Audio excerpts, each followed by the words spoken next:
Hi! Welcome to my channel. ఈ వీడియోలో నేను మీతో నా ప్రీమెచ్యూర్ డెలివరీ స్టోరీ గురించి షేర్ చేసుకుంటున్నాను. నా డెలివరీ అమెరికాలో అయింది. నేను జూన్‌లో కన్సీవ్ అయ్యాను. కన్సీవ్ అయిన తర్వాత డాక్టర్ అపాయింట్మెంట్ కోసం వెతికాము. కానీ నాకు 1 మంత్ అయిన తర్వాత అపాయింట్మెంట్ దొరికింది.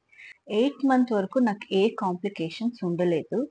8 మంత్‌లో ఒకరోజు జాన్ 18థ్ అనుకుంటా. జాన్ 18థ్ యూరిన్ వాటర్ కొంచెం లీక్ అయింది. నేను దాన్ని యూరిన్ అనుకున్నాను. మళ్ళీ నేను డైలీ చెకప్‌కెళ్ళే డాక్టర్ కాల్ చేసి అడిగాను. కానీ డాక్టర్ ఏం చెప్పారంటే, ఇంకొక్కసారి చూడండి. ఇంకొకసారి కూడా అలానే అయితే ఎమర్జెన్సీకెళ్ళి అడ్మిట్ అవ్వాలి అని నేను ఎమర్జెన్సీకెళ్ళాను. ఆ రోజు ఈవినింగే ఎమర్జెన్సీకెళ్ళాము. అక్కడ నా ఐడీ కార్డ్ అడిగారు. పాస్‌పోర్ట్ ఇచ్చాము. ఏం ప్రాబ్లమ్ అని అడిగితే, ఇది అని చెప్పి యూరిన్ లీక్ అవుతుంది అని చెప్పాను నేను.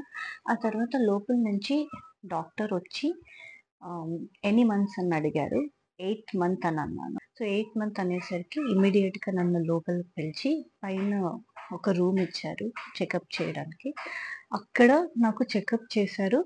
అది యామ్నియాటిక్ ఫ్లూయిడ్ లేదా యూరిన్ అని చెక్ చేయాలి అని అన్నారు ఫస్ట్. స్కానింగ్ చేశారు. స్కానింగ్ చేసి బేబీ వెయిట్ 1.8 కేజీ ఉంది. కానీ లంగ్స్ ఇంకా మెచ్యూర్ అవ్వలేదు అని అన్నారు. ఆ తర్వాత మా డాక్టర్ వచ్చి అక్కడ ఏంటంటే నర్స్ కానీ వేరే డాక్టర్స్ కానీ డైరెక్ట్‌గా ఏం చెప్పరు మాతో. ఏమున్నా సరే మా డాక్టర్‌తో చెప్పి మా డాక్టరే మాకు చెప్తారు. సో అప్పుడు మా డాక్టర్ వచ్చేసి ఇలా బేబీ లో బర్త్ వెయిట్ ఉంది. లంగ్స్ ఇంకా మెచ్యూర్ అవ్వలేదు. దానికోసం 2 డోసెస్ స్టెరాయిడ్స్ ఇస్తాము అని అన్నారు.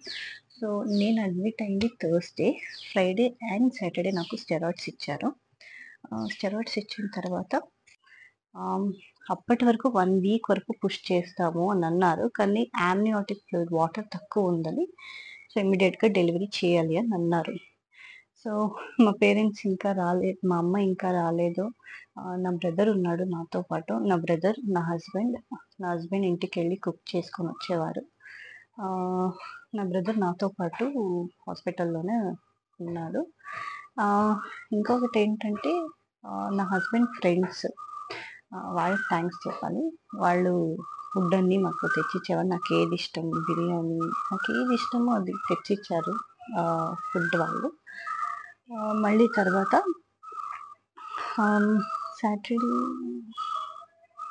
సాటర్డే నాకు ఫ్రైడే అండ్ సాటర్డే 2 డోసెస్ ఇచ్చారు స్టెరాయిడ్స్. మళ్ళీ తర్వాత పెయిన్‌కి ఇండ్యూస్ చేశారు. మళ్ళీ తర్వాత సాటర్డే నైట్ మా అమ్మ వచ్చారు. మా అమ్మకి ఇమ్మీడియేట్‌గా నెక్స్ట్ డేనే టికెట్ బుక్ చేశాము. ఇలా డెలివరీ అవుతుంది. ఇంకా 2 డేస్‌లో డెలివరీ అవుతుంది అని చెప్పగానే మా అమ్మకి ఇమ్మీడియేట్‌గా నెక్స్ట్ డేకి టికెట్ బుక్ చేశాము. మళ్ళీ తర్వాత సండే నాకేం చెప్పారంటే, ఇప్పుడు ఇండ్యూస్ చేశాం కదా! నీకు పెయిన్ వస్తుంది. సో డైల్యూట్ అవుతూ ఉంది. ఇండ్యూస్ చేశారు. పెయిన్ అవుతుంది. నీకెప్పుడు కొంచెం పెయిన్ అవుతుందో అప్పుడు చెప్పాలి. ఎపిడ్యూరల్ ఇస్తాము అని అన్నారు. సండే ఆఫ్టర్‌నూన్ కొంచెం పెయిన్ స్టార్ట్ అయింది. పెయిన్ ఎలా అంటే పీరియడ్స్ క్రాంపింగ్ లాగా. లైక్ పీరియడ్స్ ఎలా స్టమక్ పెయిన్ వస్తుందో అలా కొంచెం ఎక్కువగానే వచ్చింది. ఒక 2, 3 టైమ్స్ వచ్చింది. అప్పుడు ఎపిడ్యూరల్ ఇచ్చారు. ఆఫ్టర్‌నూన్ ఎపిడ్యూరల్ ఇచ్చారు. మళ్ళీ ఈవినింగ్‌కి నాకు కొంచెం పెయిన్ అవుతుంది. I can bear that pain. అంత ఎక్కువ కాదు. నేను బేర్ చేయగలను ఆ పెయిన్. పెయిన్ వచ్చింది. మళ్ళీ తర్వాత సండే నైట్ ఒక 10:00 లాగా ఒకలాగా కొంచెం ఎక్కువ పెయిన్ కాంట్రాక్షన్స్ స్టార్ట్ అయ్యింది. అప్పుడు డాక్టర్‌ని పిలిచాము. ఇలా చెప్పాం పెయిన్ స్టార్ట్ అయింది. కాంట్రాక్షన్ స్టార్ట్ అయిందని. అప్పుడు డాక్టర్ వచ్చారు. అప్పటికి కొంచెం ఏదేదో ఎక్సర్సైజ్ చేపించారు. మళ్ళీ 12:15 లాగా 12:00కే డాక్టర్స్, నర్సెస్ అన్నీ వచ్చారు. అన్నీ రెడీ చేసుకున్నారు. ఏం జరుగుతుందో ఏమో నాకు ఇంకా తెలీదు. అందరూ వచ్చేసారు. అన్నీ రెడీ చేసుకుంటున్నారు. నాకు టెన్షన్ లేదు, భయం లేదు.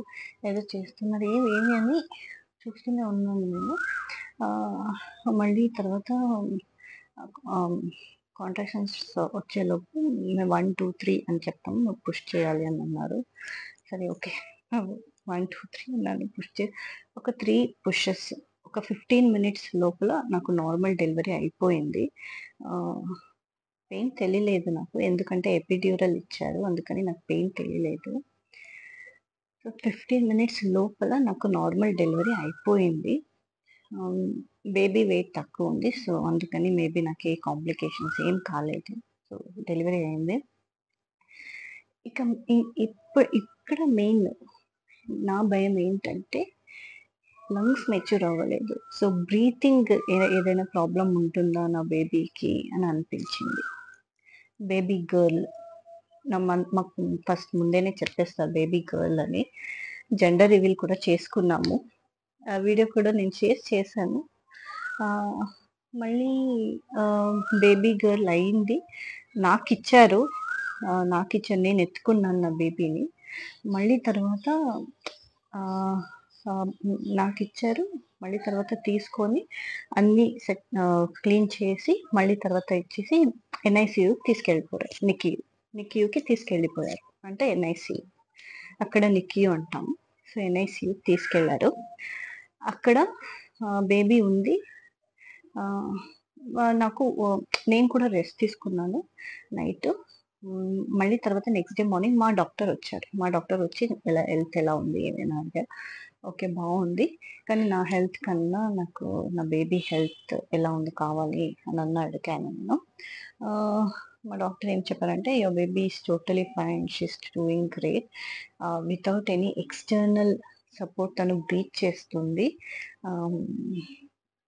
ఒక 1 వీక్ 2 వీక్స్ అంటే డిశ్చార్జ్ చేస్తాము, మీరు తీసుకెళ్ళొచ్చు అన్న. కానీ నన్ను మాత్రం నెక్స్ట్ డేనే డిశ్చార్జ్ చేశారు.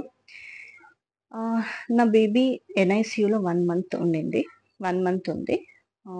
సో 1 మంత్ ఉంది. సో అప్పుడు అందరిలాగానే మాకు కూడా ప్రిమెచ్యూర్ అంటే లో బర్త్ వెయిట్ ఉంటుంది, ఏదైనా హెల్త్ రిలేటెడ్ ఇష్యూస్ ఉంటుందేమో అని భయం వేసింది. కానీ కొన్ని ఫ్రెండ్స్, కొన్ని అందరు పరిచయం ఉన్న వాళ్ళ దగ్గర అన్నీ అడిగాక అప్పటికి నా బ్రదర్ కూడా ఉన్నాడు. తను డాక్టర్, నా బ్రదర్ డాక్టర్. అందుకని నాకేం అంత భయం అనిపించలేదు. వాడు ధైర్యం చెప్తూనే ఉన్నాడు. తను చెప్పాడు హెల్త్ రిలేటెడ్ ఏం ఇష్యూస్ ఏం ఉండదు, మరి హైపర్ యాక్టివ్ ఉంటారు, ప్రిమెచ్యూర్ ఏ బేబీ అయినా సరే హైపర్ యాక్టివ్ ఉంటారు అని అన్నాడు.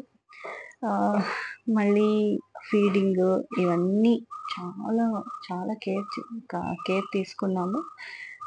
ఇప్పటికీ నా బేబీ 6 మంత్స్ తనకి యాక్చువల్ నార్మల్ వెయిట్ వచ్చేసింది. మీకు ఎవరికైనా ప్రిమెచ్యూర్ బేబీ వెయిట్ గురించి కానీ డెలివరీ గురించి కానీ ఏదైనా క్వశ్చన్స్ ఉంటే, ఏదైనా డౌట్స్ ఉంటే కామెంట్ చేయండి. దాని గురించి ఒక వీడియో చేస్తాను. Thank you. నా ఛానల్ సబ్స్క్రైబ్ చేసుకోకపోతే సబ్స్క్రైబ్ చేసుకోండి.